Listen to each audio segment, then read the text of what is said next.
2018年、ハーバード大学。世界的作家が自分の恥ずかしい失敗を材料に、正直さを語ります。チママンダ、ンゴジ、アディーチェのスピ。Before my first novel was published, I attended a writers' conference here in the US. It was a gathering of many aspiring writers and a few established writers. Now, the former, the aspiring writers, sucking up to the latter, the established writers, was a revered ritual of the conference.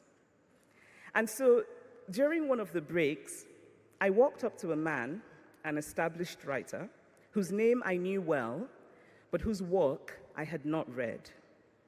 I shook his hand and told him what a fan I was. "I love your work," I said.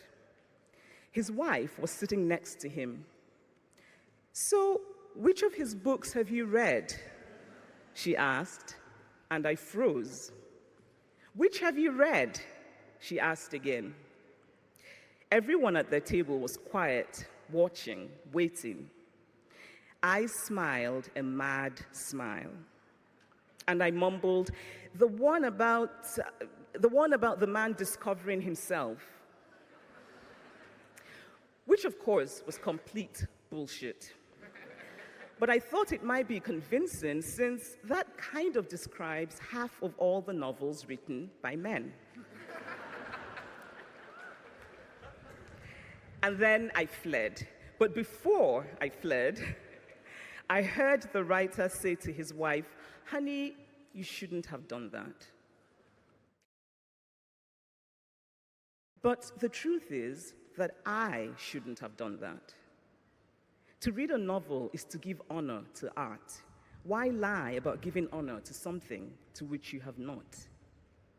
I was, of course, absolutely mortified that day, but I have come to respect what that writer's wife had: a fantastic bullshit detector.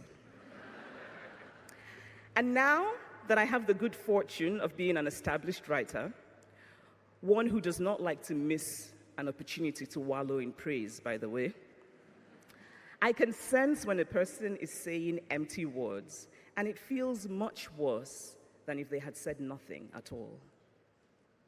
So have a good bullshit detector. If you don't have it now, work on it. But having that detector means that you must also use it on yourself. And sometimes the hardest truths are those we have to tell ourselves. When I first started sending out my early writing to agents and publishers and started getting rejections, I convinced myself that my work had simply not found the right home.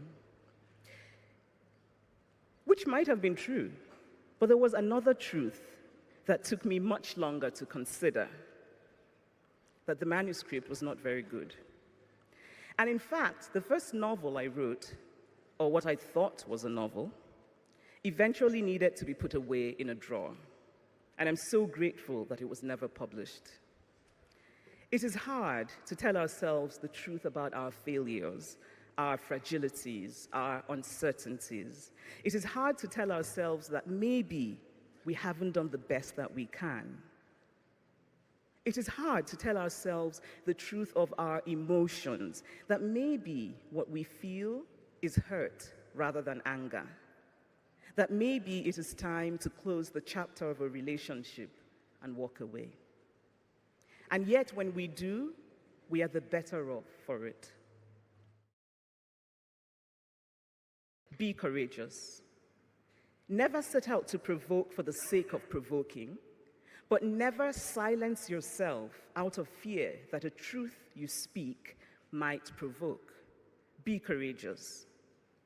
People can be remarkably resistant to the facts that they do not like, but don't let that silence you from speaking the truth. Be courageous. Be courageous enough to acknowledge that even if there is no value in the position of the other side, there is value in knowing what that position is. Listen to the other side, at least the reasonable other side. Be courageous enough to acknowledge that democracy is always fragile and that justice has nothing to do with the political left or the political right. Be courageous enough to recognize those things that get in the way of telling the truth, the empty cleverness, the morally bankrupt irony, the desire to please, the deliberate obfuscation, the tendency to confuse cynicism for sophistication. Be courageous enough to accept that life is messy. Your life will not always perfectly match. By Mary Oliver. Whoever you are, no matter how lonely, the world offers itself to your imagination. When you fall into the funk of competition, when you compare yourself with other Harvard graduates, when you worry that you didn't get that job at Goldman or McKinsey or in Silicon Valley right after graduation, or didn't win a Pulitzer at 30, or didn't become a managing director or partner of something at 35, think of literature. Think of the early bloomers and the late bloomers. Think of the many experimental novels that do not follow the traditional form. Your story does not have to have a traditional arc. There is an Igbo saying, "Mbonye jikuni bututu ya." It translates literally to, whenever you wake up, that is your morning. What matters is that you wake up. The world is calling you. America is calling you. There is work to be done. There are tarnished things that need to shine again. There are broken things that need to be made whole again. You are in a position to do this. You can do it. Be courageous. Tell the truth. I wish you